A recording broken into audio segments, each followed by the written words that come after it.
In the world of professional wrestling, legendary trainers stand as unsung heroes behind the larger-than-life personas that grace the squared circle. Names like Vern Gagne, who trained legends such as Ric Flair and Hulk Hogan, or Dory Funk Sr., who passed the wrestling wisdom onto his sons Dory Jr. and Terry Funk, as well as the likes of the Hardys and Edge and Christian. These and many other mentors are the architects of champions, moulding raw talent into wrestling superstars.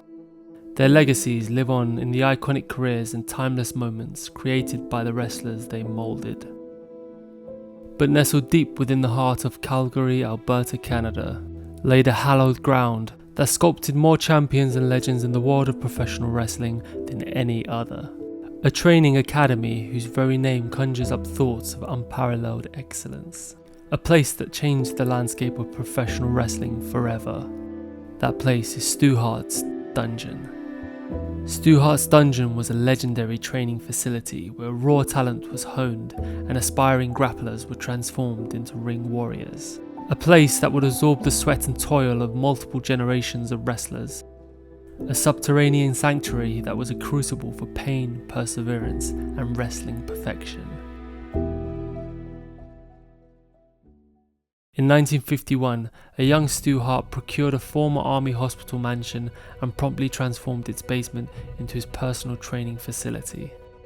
A strategic decision stemmed from Hart's imperative need for a top-notch training centre to facilitate the development of up-and-coming wrestlers.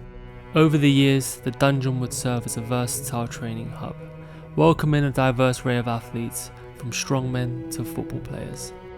Stu Hart's physical style of training was as brutal and unrelenting as the holds and manoeuvres he taught in his grueling dungeon.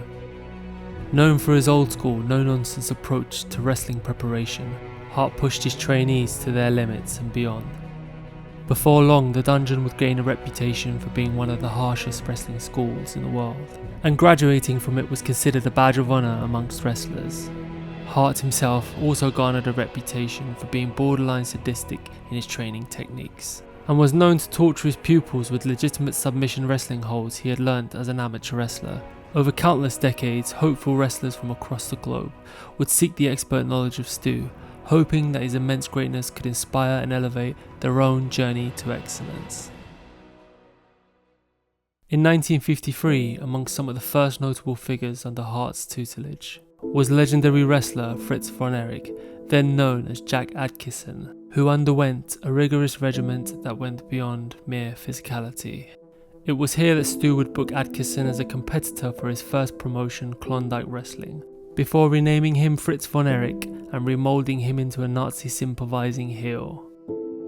This mentorship would prove pivotal in shaping Fritz von Erich's career, laying the foundations for a wrestling legacy that would resonate for generations to come. Hulk Hogan may be the most famous professional wrestler of all time, but has since admitted to modelling his career off of superstar Billy Graham. But the wrestling world may never have been graced by the legendary career of Billy Graham if it wasn't for Stu Hart. In 1969, following a successful career in the Canadian Football League, the ambitious Billy Graham made a pivotal decision. Recognising the allure of professional wrestling, he sought the expert guidance of none other than Stu Hart to facilitate his transition into the world of sports entertainment, marking the beginning of a legendary career. In the 1970s, the dungeon's legendary status would continue to grow in stature as it would continue to entice up-and-coming wrestlers. One of them being a young Jake the Snake Roberts, who would train at the dungeon as he tried to break through the ranks of Stu Hart's Stampede Wrestling promotion. In an interview with Diamond Dallas Page years later, Jake would talk about learning to perfect the sleeper hold at the dungeon, as Stu would demonstrate how to apply the maneuver with devastating precision technique. A decade later, and the dungeon would continue to attract wrestlers, even the most unexpected of names. After wrestling in New Japan Pro Wrestling for 2 years, in May 1987, a young Jushin Thunder Liger would embark on a Canadian adventure in hopes of gracing the ring of Stu Hart's Stampede Wrestling promotion in Calgary. Though the visit was brief, it would include intensive training sessions in the renowned dungeon, which left a lasting impression. Reflecting on his time with Stu, Jushin would later acknowledge Hart as an exceptionally formidable figure in the world of wrestling, describing him as a very, very tough man. Of course, Stu would go on to use the formidable dungeon to mould two of the sport's all-time greatest talents, Bret and Owen Hart. Within the confines of his renowned training facility, Stu would not only impart the technical intricacies of wrestling, but also instill a deep respect for the sport's traditions and values. Under his watchful eye, Bret and Owen Hart would hone their craft, developing a precision, finesse and resilience that would set them apart from the wrestling world. Stu's tireless dedication to their growth as both athletes and individuals laid the foundations for the legendary careers that the Hart brothers would go on to achieve. Following years of grueling training at the dungeon under the tutelage of Stu Hart and his brother Bruce, Chris Benoit embarked on his professional wrestling journey in 1985.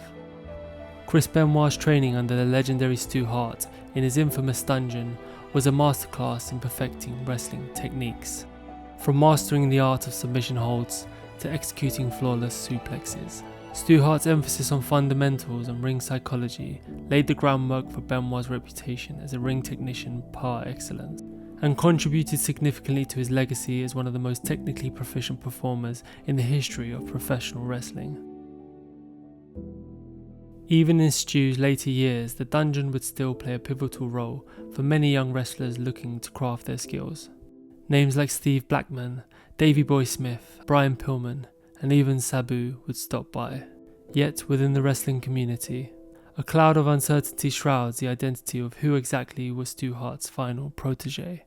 And while the likes of Chris Jericho have asserted themselves with this distinction, in a 2015 WWE.com interview, Bret Hart would finally reveal the true identity of his father's final student.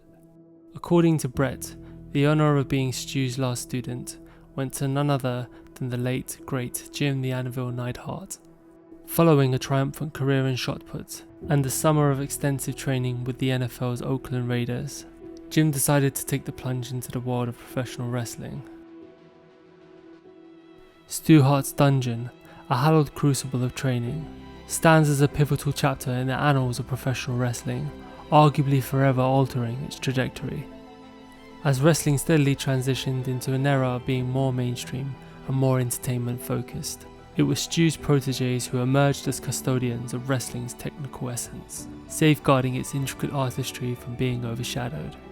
Through their dedication, they kept the spotlight firmly fixed on the technical aspects of professional wrestling during a period of profound transformation, with impact that was far-reaching. This enduring influence still resonates today, as the echoes of Stu Hart's legacy continues to reverberate through time all the way to today's wrestling maestros.